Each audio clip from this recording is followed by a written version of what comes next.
Yeah, thank you, Sabina, for initiating the recording. Okay, guys. So today, as a part of our Friday Connect series, which is basically, a way to empower all our members from a different aspects. Today, we are focusing from a perspective that how an emerging social engineering threats, right? They are to the businesses. There's a lot of social engineering attacks, cyber attacks, which are happening to the organizations day in and day out. We as a service provider, we also need to have that cybersecurity awareness within our organizations. We may be providing cybersecurity to the companies across India or across the globe, but it's equally important that the employees of our organizations are well aware of it. So if you're listening to this and if you feel that if your team needs to be a part of it, I will urge you, please make them part of this meeting for next 1 hour, because it's really going to be an amazing session, right? And I am told by Bhavin that he's going to conduct a very interesting quiz. Of course, there will be no, any giveaways, but I think it will be definitely really add value to what we are going to learn today, right? And with that, I would like to invite Bhavin to us. He's already joined in. So let me give you a very brief profile of Bhavin Bhansali. Now, he's been an industry, he's been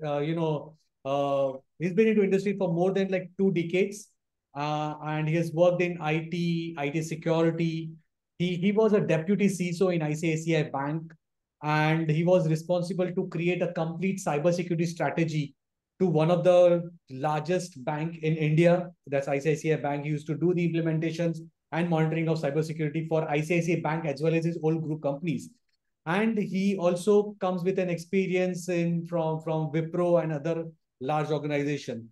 From a certification perspective, Bhavin is a certified information security auditor. He carries a global security certification from SANS. He's also an MSc, MCSE, CCNA, and ISO 27000 lead auditor, and many such certifications in place.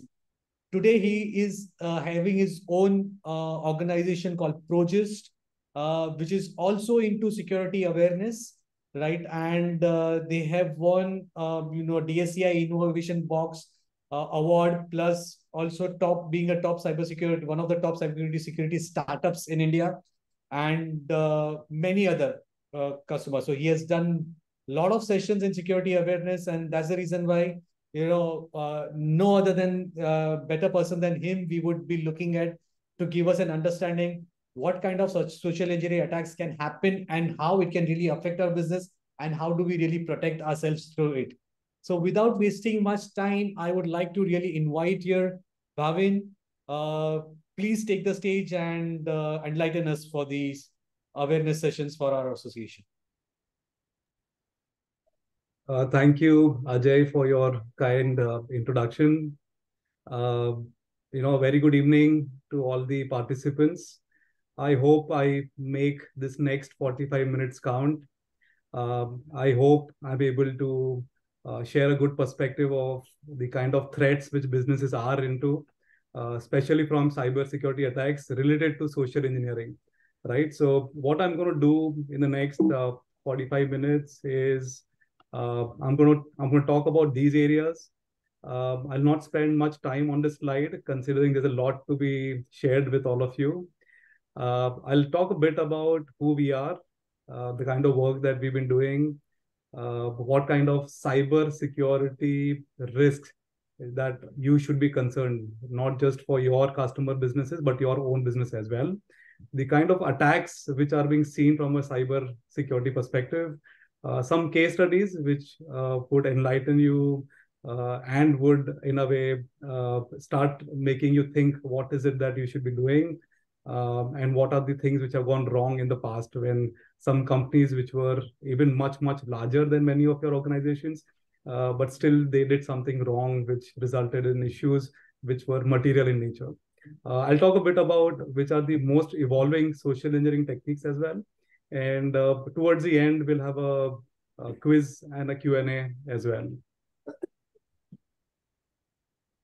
So Progist, as a company, we got formed in the year 2017. We are headquartered in Mumbai, and me and my co-founder Chaitanya, We were both working with ICICI Bank.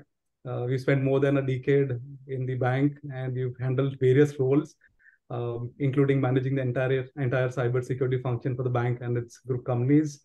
The core team members of the organization, again, they have a very strong cybersecurity hands-on background. We are a Make in India organization, and we have a couple of products from which are SaaS-based products. We have clients not just in India, but in the US, UK, Middle East, and other ASEAN region. We've been catering to several organizations of all sizes, be it small, medium, and large. And we've also been fortunate enough to have customers who are even Fortune 500s. Some of these awards Ajay spoke about, so I'll not talk much, but we've been the winners of the National Startup Awards 2021. We've been in the top 50 of the NASSCOM Emerge. We've won several CIO and CISO awards as well. And we have been recognized by various agencies of the government for the kind of work that we've been doing. In terms of the customers who have partnered with us, include some of the largest banks, insurance companies, stock markets, healthcare organizations, two of the top 3 telcos, several IT companies, NBFCs, etc. So let's deep dive into the topic for which I've been given this mandate. So before I delve into social engineering, what is important is that we understand some very critical aspects of cybersecurity so as to appreciate social engineering as a subject much better. So, I mean, these are the 3 key things, why cybersecurity is important to any organization, be it a small organization, be it a large organization, be it a bank, be it a healthcare organization, be it a Fortune 500. In my mind, these are the top 3 reasons why cybersecurity is so important. What you see on the top left is, areas like your servers, your databases, your routers, your firewalls, the systems which are protecting these IT assets. Any theft, damage, or unauthorized access to these critical assets can cause a huge issue to the organization. 3 key aspects of cybersecurity, or IS, CIA as we call it: confidentiality, integrity, and availability. Confidentiality is something which does not need much of explanation, but maybe I'll dwell a bit on integrity. So integrity is about how do you make sure that a particular transaction or a particular process which you have set up in your organization does not get modified or does not get changed so as to create a material impact on the finances or anything which is sensitive, right? So a very simple example could be if there is an invoice which is being sent to a customer. If the invoice gets changed, the bank account gets changed, then we could say that the integrity of that particular document has got impacted, right? So, so integrity is a very, very key element of cybersecurity, and for every asset, integrity is something which needs to be ensured. Availability is again a key tenet, where we talk about DR, BCP, and those kind of areas.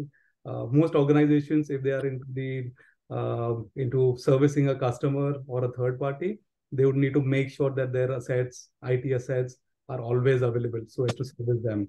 The third key element is making sure that we as business owners, we understand what is the evolving threat landscape, right? Because cybersecurity as a subject is very, very challenging, and there are no silver bullets, So everything that you do is going to be challenged by the fraudsters, by the hackers all the time, right? And there's no better way to learn from others' mistake.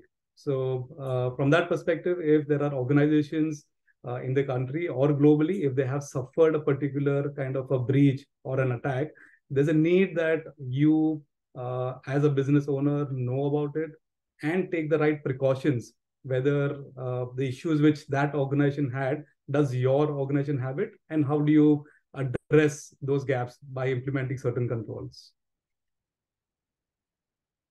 The scale at which uh, cyber breaches are happening, I think I thought there's no better way but to throw some numbers, and these are the numbers which would really scare many of us. It is said, I mean, in fact, Microsoft says that every 1 in 5 employee, they receive a phishing email every day.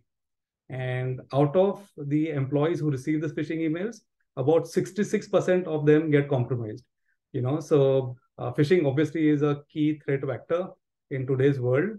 And the kind of ROI which a fraudster gets from these kind of emails is outstanding, right? So they are going to continue doing this, and they are going to be much more innovative. So you as a business owner and your employees need to be safeguarded against such kind of malicious emails that they may be receiving. So that is a very, very key element.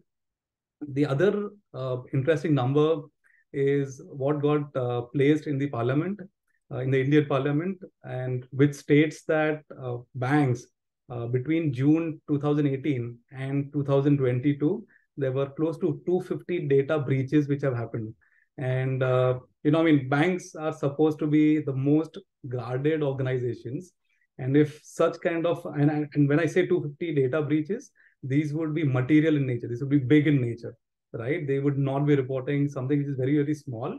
And hence, when we talk about 250 breaches, it is quite a significant number. So if a very highly regulated, highly controlled organizations like banks, if they are getting breached, then there's a very little chance that any other organization may not get breached, right? So from that perspective, it's important that you deploy the right kind of safeguards, not just the technical controls, but also the people-related processes, people-related controls, which have to be implemented as well in your organization.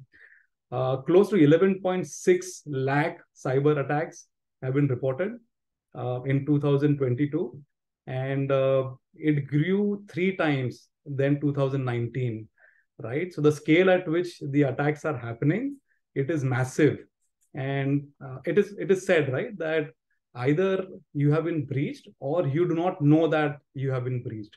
So there are attacks which are lurking. There are fraudsters who are already somewhere in your setup, in your IT environment. It could be on a laptop of an employee. It could be on a mobile of an employee. It could be on a server. It could be within an application as well, right? So it's a matter of when you're going to find it. So it's said that, saying that my organization is completely risk-free is not something which really happens in the real life anymore. So it's a matter of when you're going to be detecting it. So it's really important that you have the right kind of vigilance to be able to pick up such kind of attacks when they happen and be able to fix them at the earliest. And one of my most interesting numbers, which I share, is whatever technical controls that you put in place, people can be your biggest strength or weaknesses, right? So the number which I was talking about is 95% of the breaches happen because of the human element, right? So if you have a strong human element, highly aware people who are vigilant in your organization, they can bring down the threat attack surface to a great extent, right? So it's a very, very important aspect to be considered. Some more numbers. The first to talk about, what kind of attacks are resulting in breaches, right? So hacking into your application, hacking into your servers, hacking into your mobiles, into your laptops, that is causing close to 45% of the breaches. Another 39% of the breaches are caused because of malware and phishing, which includes ransomware as well. In terms of why the fraudsters or the hackers, they are motivated, 86% of them are motivated to earn money, which is very, very obvious. And there are a few who are motivated from an espionage perspective, right? So they would want something which is very, very important to the government or to a particular organization, and hence they would want uh, some threat intelligence or some information which would give them an added advantage, right? So if and huge number of espionages are currently going on because of the Russia-Ukraine war, because of the Israeli war, which is going on. And at the state level, they want to penetrate into organizations or any organization which is linked to something which the government is doing, right? So if you're serving uh, a state organization, or if you're serving an organization which is very critical from a systemic perspective, you could be targeted as well. So, and these kind of threat actors, they have unlimited resources, right? So uh, they could breach into anything what they want, right? So it's very, very important that the vigilance is very well deployed in your organization, not just through technical controls, but even through people controls. A very interesting slide. Um, you know, what is it that you can do to a particular cyber security risk which has been identified? Yeah? So you have only three options. First is mitigate the risk, as in if there's a particular vulnerability in your application or in your server, implement the right kind of patches, fix those holes which you have in your application, uh, make sure that if a particular service on a server is not needed, then you have to shut that down. So these are the measures which you can take from a risk mitigation perspective. However, in my mind, there is no silver bullet. Whatever technical controls you put in place, they are going to be breached at some day or the other. But however, you should try whatever best you can, and hope the controls that you deploy are best in class, so as to ensure the fraudsters are not able to attack you. I believe in one philosophy. There's this jungle story where there's a lion who's running after two friends, and one of the friends says that I just need to run faster than you, and I'm not getting killed, right? So it's like that. You as an organization may not be able to make yourself bulletproof, but if you are able to run faster than the other organizations in the industry, then there's a high likelihood that the fraudsters might not attack your organization or your people, right? So it's important that you do whatever best you can and make sure that you are at least one step ahead of most of the other organizations. So that's your first option. The second option is obviously to accept a risk, which is not an ideal thing to be in, especially when you have a very critical or a high severity risk. You may not want to accept that risk, right? You might not want to go to your CISO or your IT head that I'm gonna stay with this particular risk because it's very important to my business. And that accepted risk itself can cause the entire business to go down, right? And we've seen such examples in the past. And in fact, I have some few case studies where I'll talk about the issues which companies have faced when they decided to keep some of their issues open, right? So my suggestion to you is don't take things lightly from a cybersecurity perspective. If there is a risk which has been identified, try and address that particular issue, especially when it's a high risk or a severe risk which has got detected, which can cause a financial issue, or it can cause data to be stolen from your organization. The third option, which I think is not such a great option, is to transfer that risk, which means, I know I've tried my best to implement whatever controls which were suggested to me, but I still feel that in case if I'm breached, then there has to be some insurance policy which I have, right? So there are various cyber security policies which are available in the market, and organizations even take that as one of the routes to take care of the risk which they might be open to. However, it's a chicken and egg story. The insurers wouldn't give you the policy at the premium which you want unless you have the controls in place, right? And even if you have the controls in place and you get breached, there are various clauses which the insurance policy may have, which may again ask you whether did you do the right thing, did you do the right due diligence, for making sure that the controls have been working, right? So from that perspective, cyber insurance is an option, but once the damage is done, it's very, very difficult to go back from there. So let's delve a bit into typical cyber attacks which organizations or employees of an organization they are subject to. The first one is, I'll talking a bit about the malware related threats which companies they see. The first malware, a malware is nothing but a code which infects or damages data or your system. And the first item which is becoming a real nuisance for a lot of organizations is ransomware, right? So many of you as business owners may have seen that there are certain assets which get infected with virus, and those viruses they lock the entire asset, be it a server, be it a PC, be it a mobile. And it would state that until you do not pay me so much money, I'm not going to let you work on this PC. I've kind of stolen all your data. And if you want to work, if you want to serve your customers, then you need to pay me some money. So that is ransomware. The spyware is something which is sitting on your asset. It could be a mobile phone, could be a laptop, could be a server, and it is watching what you're doing, right? So typically, your credentials, even those can be stolen by a spyware, which is very silently sitting on your machine and trying to see what exactly are you doing. And all of these things which I'm talking about can come into your system, not just by you doing something.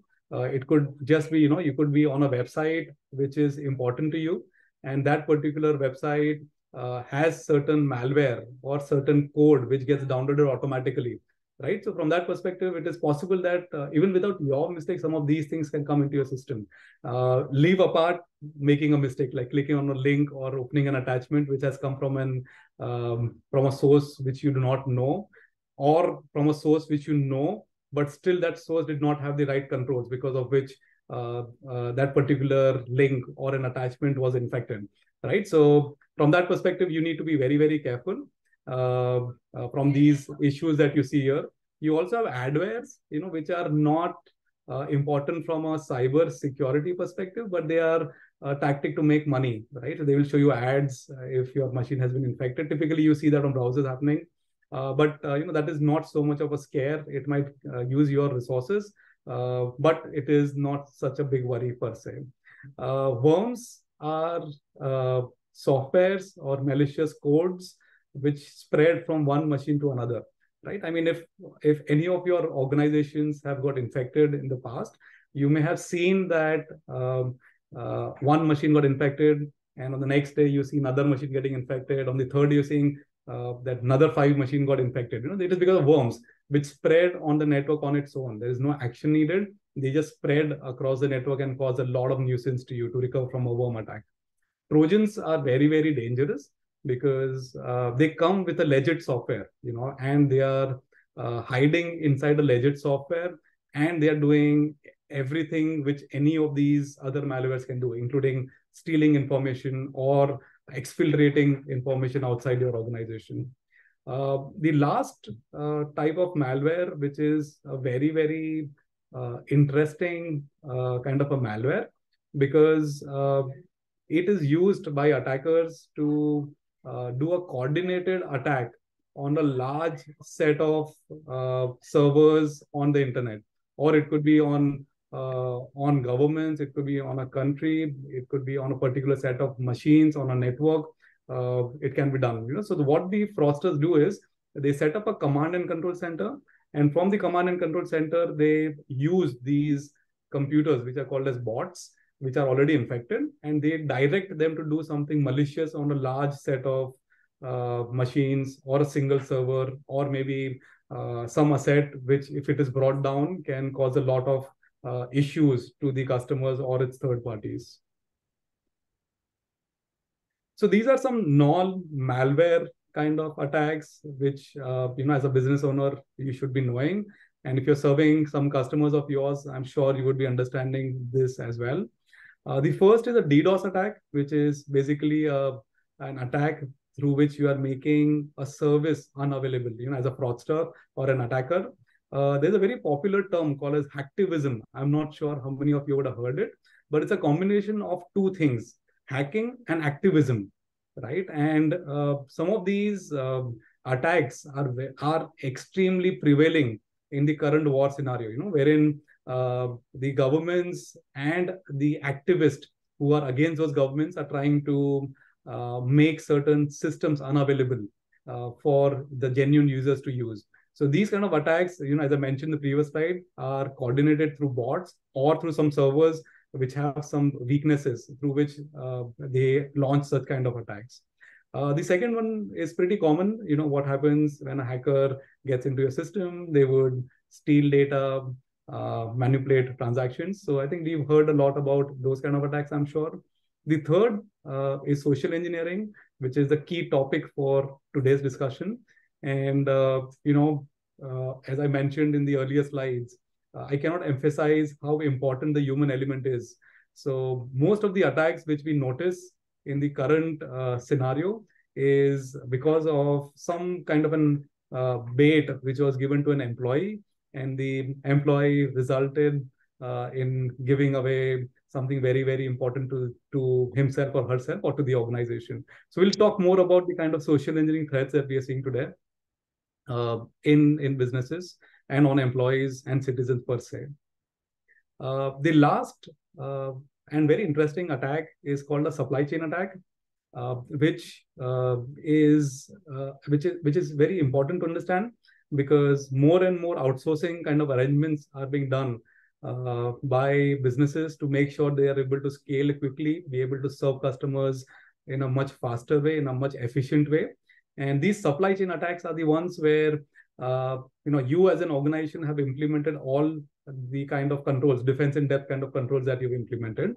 However, you are connected to a supplier who has weak systems.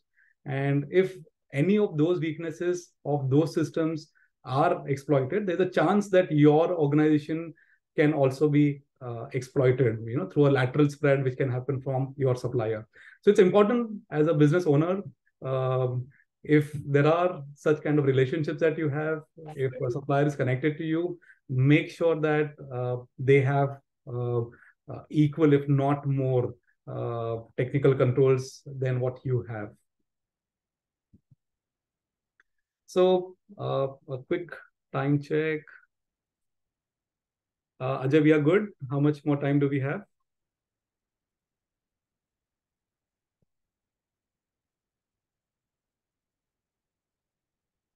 I guess we've got another 20 minutes or so. So let's continue. I'll now talk about a few case studies on social engineering, which will again emphasize the importance of having the right people controls in your organization. So these are some of the headlines which have got published in various newspapers in the recent times. The first one is about a particular firm, which was an export firm, oriented firm based in Mumbai, where there was spoofed email which went out, and the bank account number which was mentioned was other than what the company owned, right? So in the invoice, the bank account number got changed, because of which the payment was done into a different account. And it was because of a spoofing attack which happened on the email.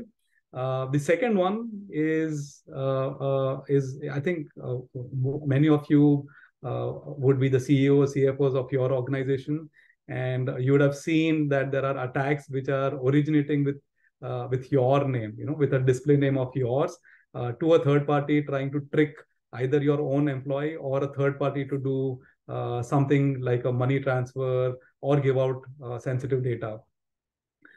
The third attack, which we've been seeing in the last couple of years, is a job scam, wherein there are candidates who receive this job offer from organizations which have a very strong standing. It could be the Infosys of the world, it could be the Wipros of the world, it could be such kind of organizations where people would love to work.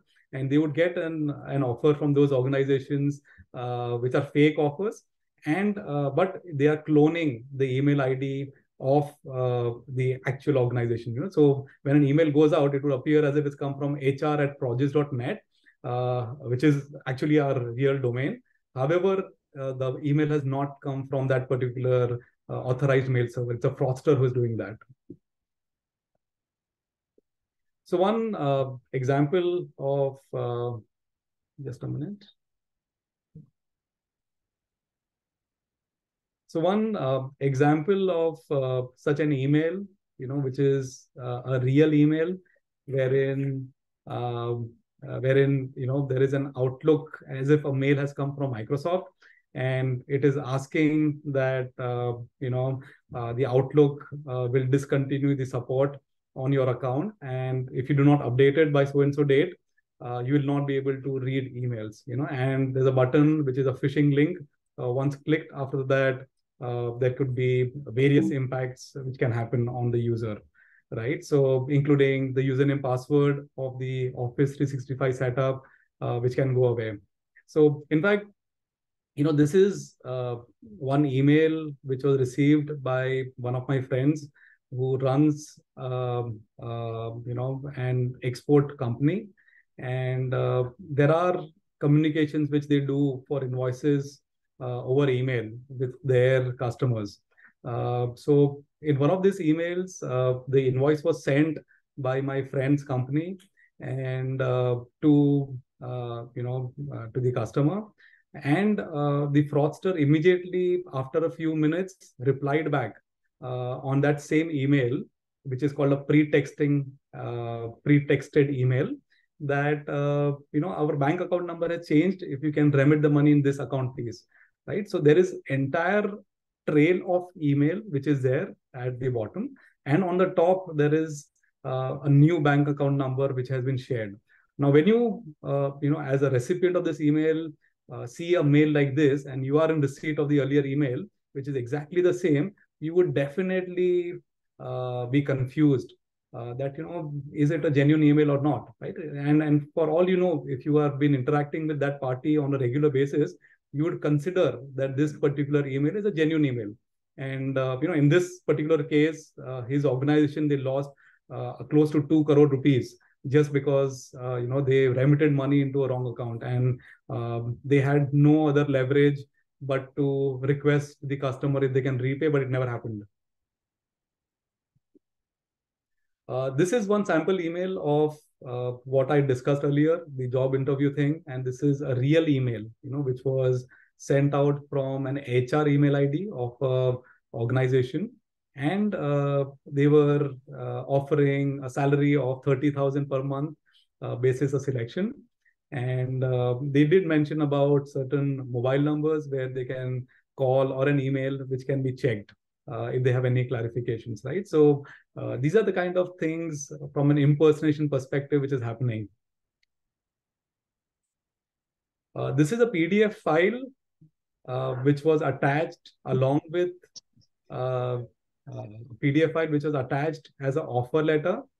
Sorry, this is a PDF file of something which the company had put up on their website that, guys, please do not fall to these kind of job scams. It's an actual declaration which one of the companies, a very, very large reputed company, they had done this on their website, that there are people who are after us, and they might offer you a job which might appear as if it's come from our domain, but has not been sent from us.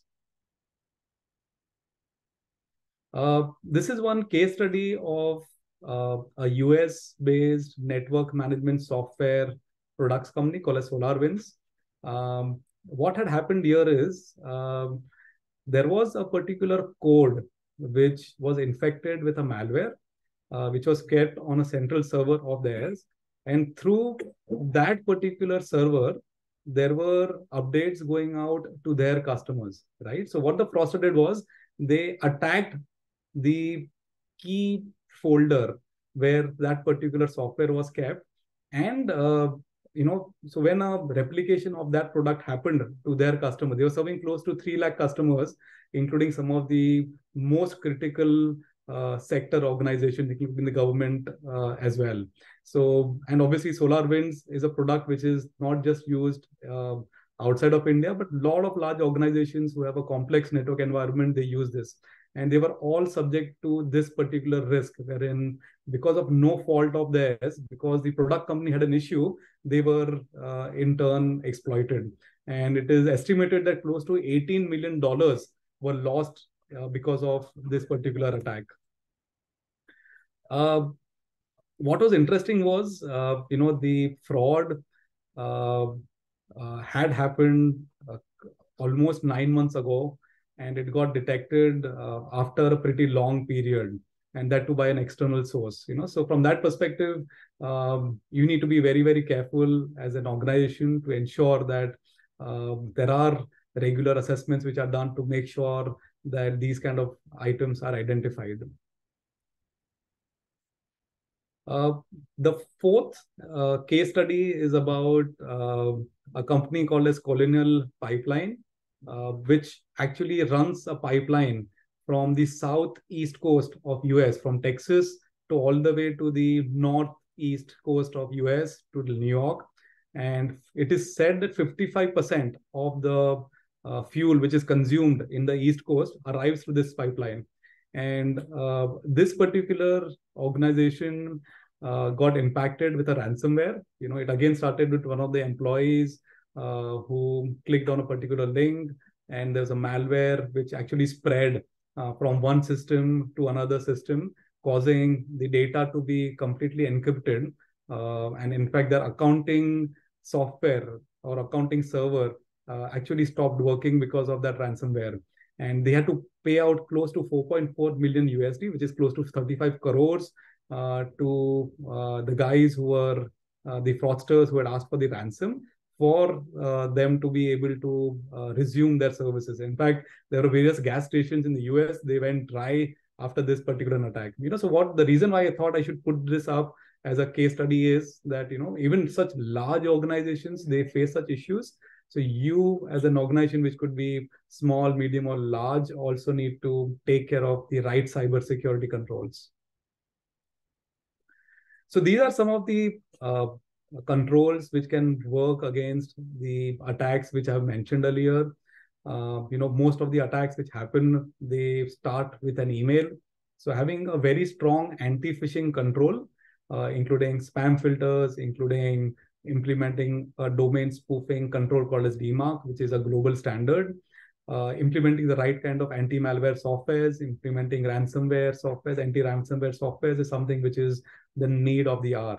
So please go back, check if you have the right kind of controls, especially from a malware and ransomware deployed in your organizations across, be it a mobile phone, be it a laptop, be it a server. These controls have to be in place for all those assets. You need to make sure that, if your technical controls fail, if your incoming gateway or your mail setup is not able to pick up a particular phishing email, your employees are made aware of these kind of threats, and they do not click on these kind of emails with attachments or links, right? So it's very, very important that along with technical controls, your employees are made aware of what they should not be doing and what they should be doing, and how to detect these kind of attacks which they could be subject to. A very good way of testing your employees and making them aware is to do a simulated attack drill, right? So send out spoofed emails to them and see how they react. And the ones who fall for those kind of drills, they should be trained, and they should be made aware of the issues which cause them to give up a particular credential or something like that, which was important to the organization. To the extent that, you could even run quizzes on them, do games with them, and make them aware. It is also important to not just do these kind of trainings for the ones who got impacted. At the same time, you also need to recognize your vigilant employees. The employees who identified these kind of threats, they should be awarded. They could be, a voucher, it could be a certificate which they can keep on their desk, These kind of aspects would go a long way to motivate your employees, because they are the most vulnerable links, and they can be your strongest links as well. You need one vigilant employee to pick up and report to the central IT team or the information security team that a particular issue has happened, and so that right steps can be taken across the organization, right? So you need to also have a very strong incident reporting kind of a process. It could be a simple button in your Outlook where employees can report a suspicious email to the central IT or the information security team to take the right remedial actions. And as I mentioned earlier, no business nowadays runs on its own. There are business processes which are outsourced. So the supply chain risk is something which you need to also look at. So these are some of the social engineering attacks, which are in vogue, and I'm sure many of you and your employees would have seen these kind of attacks happening on a daily basis, on a near daily basis. So I spoke a bit about phishing. I spoke a bit about pretexting. So I'll not repeat that again. Baiting is a type of social engineering attack where you give something to someone who has something good for you. It could be data, could be credentials, could be anything like that. And it could be a voucher. It could be anything like that through which you are able to get the credentials of a particular asset that you need or any other information. Quid pro quo is a very interesting thing where the fraudsters, they try to emulate an expert. It could be an IT help desk team member who would try to emulate or he would try to impersonate an actual IT help desk guy, a fraudster who's trying to gain some information or access to your PC by having a trust which is already established. Tailgating is not a cyber security attack, but a cyber security attack with a physical access to an asset is a lethal combination. So tailgating is something which is deployed by fraudster to enter an organization. So if in your organization you have pack cards or biometric access which is there, if you see someone just walking along with the employee without carrying a pack card or without authenticating himself or herself, that particular risk is called tailgating. Smishing is again one more very interesting social engineering attack, wherein there are SMSs which are coming on your mobile numbers, which have a malicious kind of a link or a malicious action which they are expecting. So we are seeing a huge number of attacks on smishing. I think many of you would have seen those power company related frauds where there are SMSs going out from the fraudster stating that you haven't paid your power bill. And if you do not do so by so-and-so date, in that case, the electricity will be cut. So you need to remit money in this particular account, right? So that is a typical smishing attack, an SMS-based attack, which a citizen or an employee could be subject to.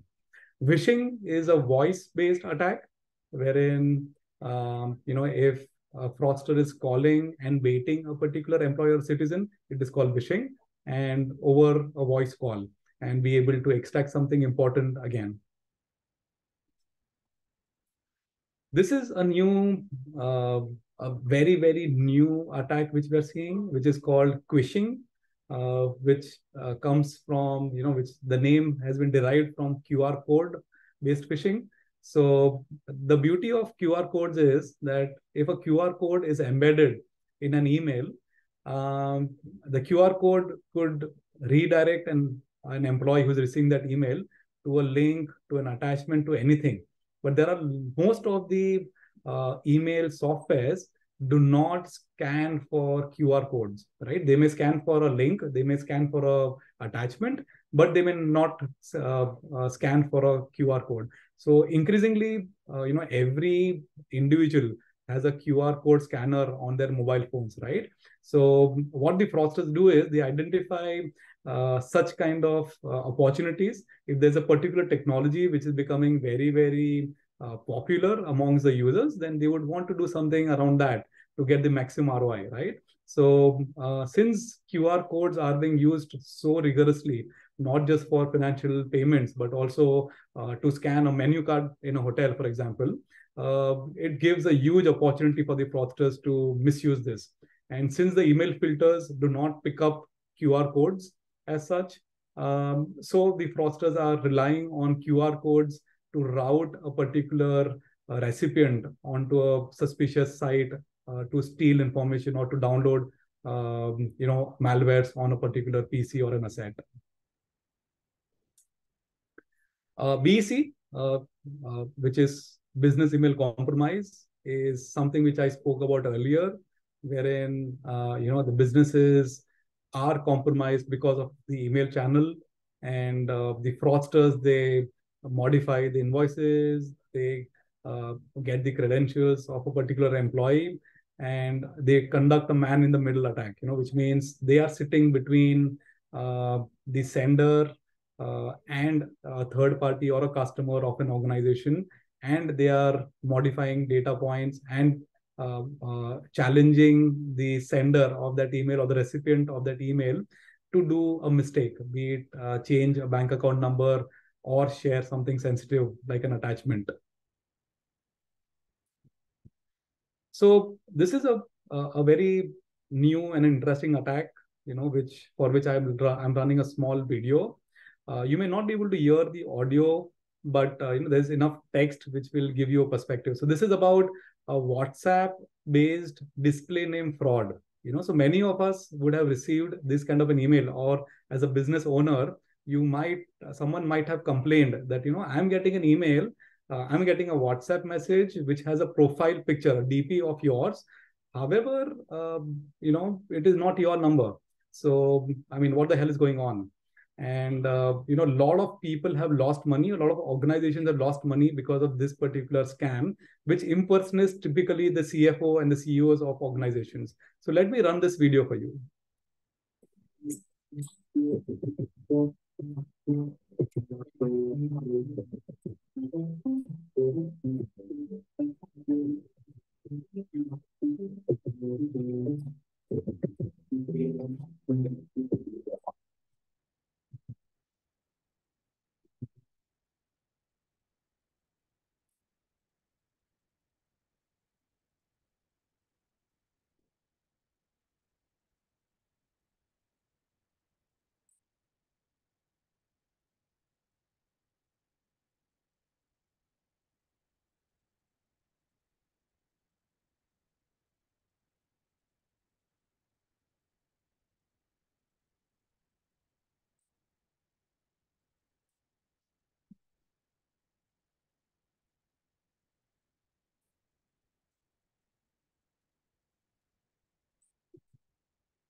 So, this is something which you saw over email as an example, which I quoted. Now, similar things are happening over other channels. And WhatsApp is one of the most popular channel for interaction. And we are seeing these kind of frauds happening on WhatsApp very, very in a large scale across organizations. So with that, I come to the end of the session. These are some of the products which we as Progest have, which help organizations to mitigate various phishing and employee awareness related threats. We have products which help organizations to simulate attacks through WhatsApp, through SMSs, through emails, and ensure that employees are made aware. There is a learning management system which would ensure that employees learn on various topics of cybersecurity as well.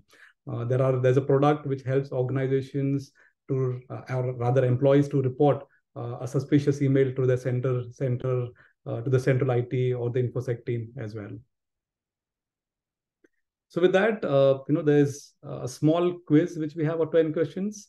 I would request all of you to either go to the URL mentioned, kahoot.it, and enter this particular pin, or scan this QR code and participate in the quiz. There are 10 questions which are there, and you'll be able to recap on whatever we have learned. during this particular session. Be rest assured that I'm not doing a quizzing on any of you. This is not a simulation or a drill which I am putting up against you. So don't worry, go ahead and attend this quiz. We have about 5 minutes. We would kind of give 5 minutes for completing this quiz. In the meantime, if there are any questions which you all have, then I would be happy to answer those. Perfect. Yeah, thanks a lot, Bhavin. It was a pretty good, amazing session. The use cases are so relevant for today's industry, right? And we have been seeing this kind of questions coming in when we meet our customers, right? So that's there very much, and such kind of awareness has to be there, and what needs to be really done. That is something that's not only happening with the enterprise segment, but it's also happening with those companies who are providing services to this the large enterprises, right? So and that we are part of that crowd, so we need to really make sure that we don't fall victimized to this kind of attacks and all. But yes, that's what it is. So um, let's start. I mean, can we see Bhavin like who all have joined in so that we can start with the quiz? Minute, I think there is a pin which seems to be incorrect. Let me just change the pin here for the ones who have been using the pin. I just got a message from someone that the pin isn't working. Let me just change this. Just a minute.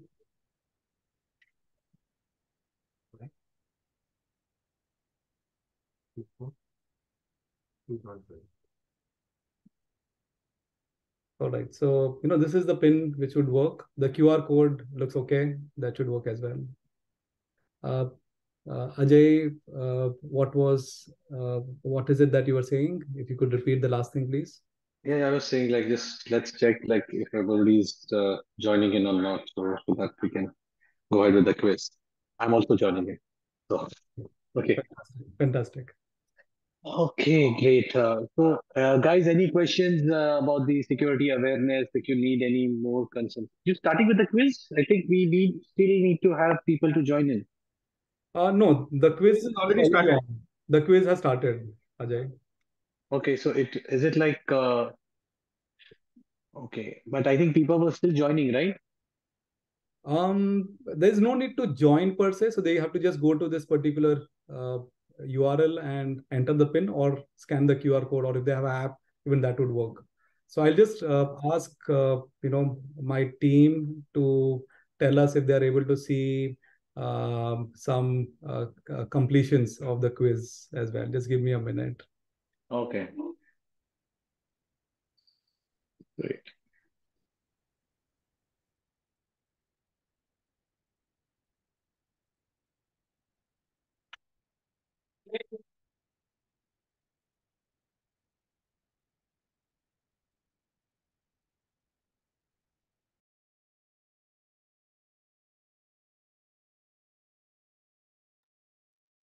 So there are about 19 people, about a minute ago, which were connected. 13 of them have started filling up the quiz.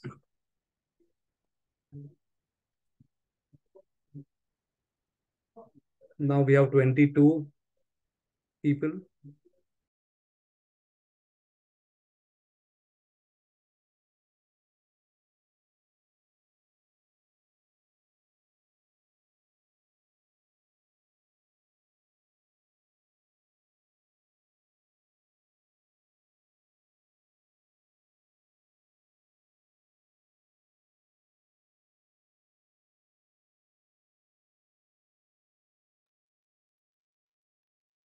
Rajiv seems to have completed it first. I'm not sure how much score did Rajiv score though.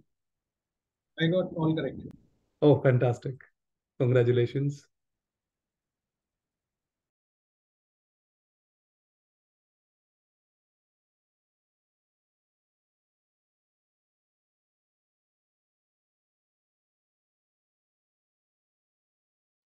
In the meantime, if there are any questions which any one of you have, then I would be happy to take them up.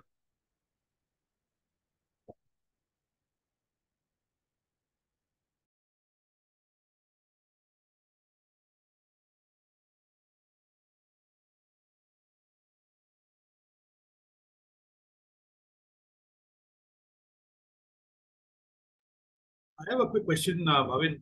This is nothing related to corporates per se. See, today, while we always talk about our employees, protecting our people, we always forget the families as well, right? Are there programs also available whereby CXOs like us or our own employees, when they go back home, they're able to also tell our families about these things in a programmatic manner? Because we may talk a technical language, but even the family needs to understand this, right? And we have senior parents, we have our kids, etc., using mobiles. How do you tackle these kind of issues?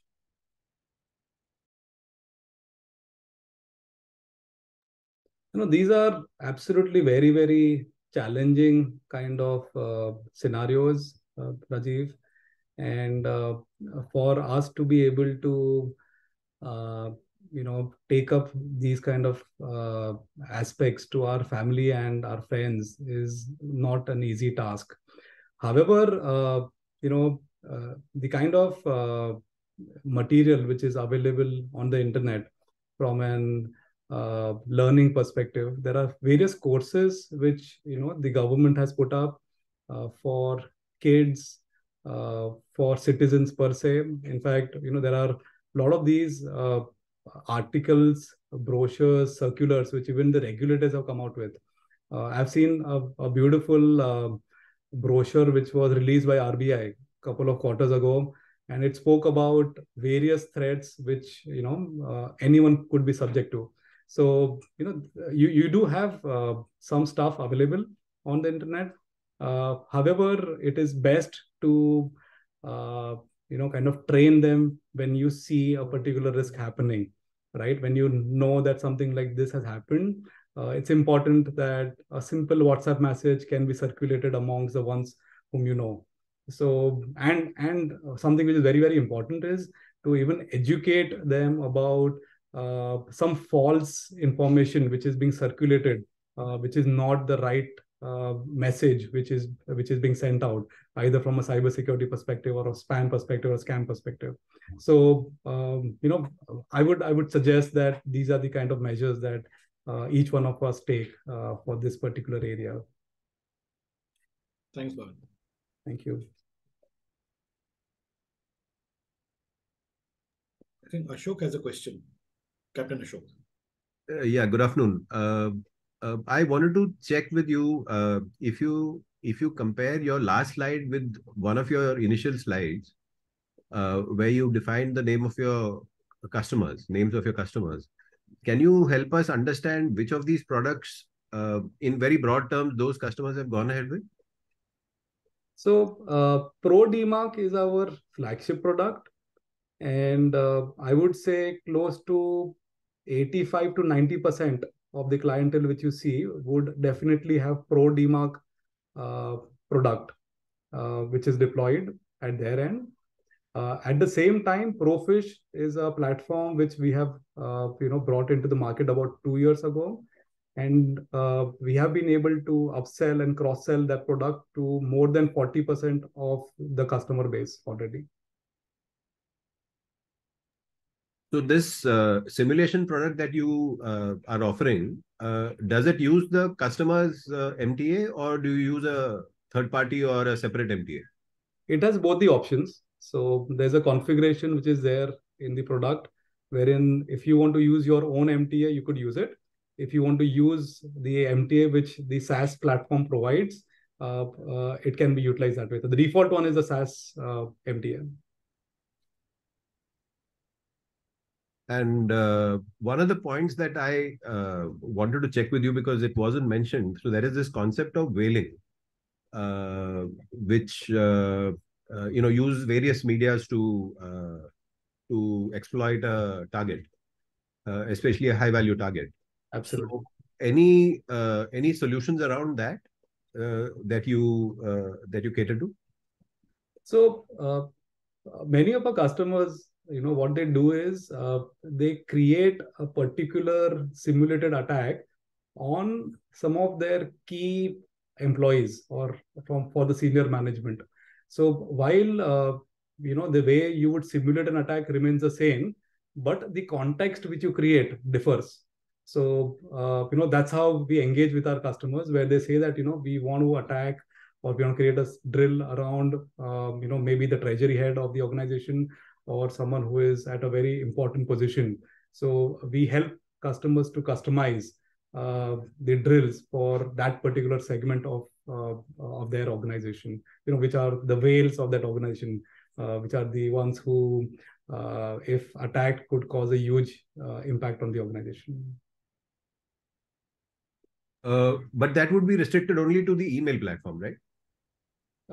Email platform, as well as there are various topics which are there in the library of our products. There are certain topics which suit very well to the top management. So those kind of learning topics could be imparted to them.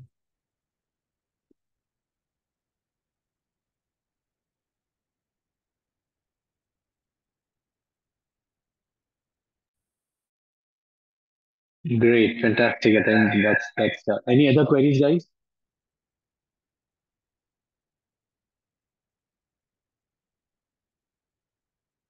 So what's the status of the quiz, Bhavin?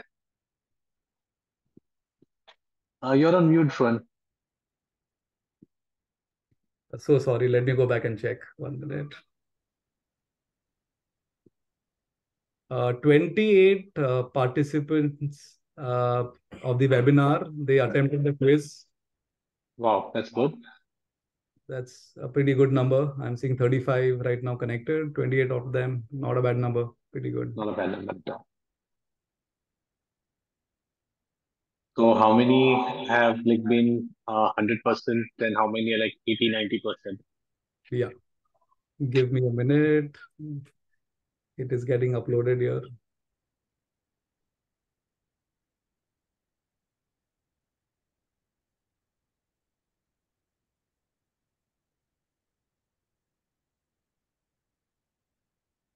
I think we did pretty well with the time, Ajay.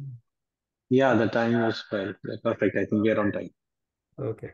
So I have this snapshot with me. There are some initials which are there. Rank 1 is someone called as PSB. I do not know who PSB would be. Yeah, it is me. It's me. It is Oh, Prashant. All right. congratulations, Prashant. We have Rajiv, who is ranked second. But they are 100% in terms of scores. So Prashant and Rajiv, they are at 100%. I see Murli, who has scored 90%. Don't want to be a spoil sport here, but in my app, it shows me as number one. Interesting. Oh, okay. But the score, I guess they are the same, probably. The scores are same. Yeah, the scores are same, which matters the most. And then we have someone called as Steve, Gauri, Kailash, Mayuri, ABS, Kirti. They have scored 90%, all of them. That's wonderful. Great to know that. I think that showcases that our session has been absolutely success. I guess so. I'm glad that I could communicate well. Thank you. Thank you. Thanks a lot, Bhavin. I think with that we come to the end of our session, and it's really good to hear from you always, right? And thanks a lot, the members of ISODA, to come down, spend your time to learn something new. And we keep on having such sessions every fortnight, every 15 days. And the next session will be in November. So stay tuned. We'll announce it beforehand so that you guys can have enough time to plan your, sessions and the attendance. Right. Thanks a lot, everyone. And thanks a lot for being such a wonderful audience, interactive audience, asking the right questions. And we look forward to, be part of this journey of your success. Thank you, Bhavin, for coming out, taking out time from your very busy schedule. I know how much busy you are, but thank you spending a time with our association. And we look forward that, we have furthermore engagements with you. Thank you, Ajay, for having me here. I'd like to thank the participants for their patient hearing and the participation, which we noticed, and for your questions. Thank you very much. Have a wonderful weekend ahead. Thank you, guys. Take care. See you then. Bye-bye. Thank you, everyone. Have a great weekend. Thanks.